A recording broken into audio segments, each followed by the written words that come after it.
আসসালামু আলাইকুম এভরিওয়ান, কেমন আছেন সবাই? আশা করি সবাই ভালো আছেন।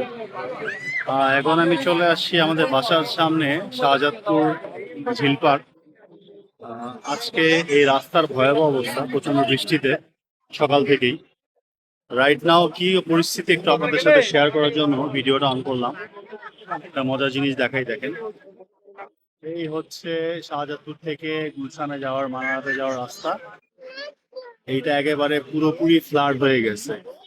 সাধারণত যতই বৃষ্টি হোক এই রাস্তাটা কখনোই এরকম পানিতে ডোবে না। আজকে অনেক দিন পর এই পরিস্থিতি, অ্যান্ড পানির স্রোতে একটা পাশ ভেঙে গেছে, যার কারণে গুলশান কর্তৃপক্ষ এই রাস্তাটা বন্ধ করে দিচ্ছে, যেন গাড়ি চলাচল করতে না পারে, কোনো অ্যাক্সিডেন্ট না হতে পারে। আর এইদিকে পানির স্রোতে প্রচন্ড ফেনা জমছে, যেটা সাদা দেখা যাচ্ছে, এটা হচ্ছে ফেনা। সো এই হচ্ছে বর্তমান পরিস্থিতি এখানকার। পানিতে পুরা অবস্থা খারাপ।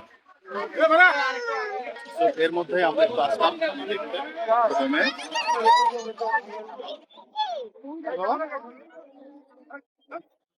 ঠিক আছে, যাবো।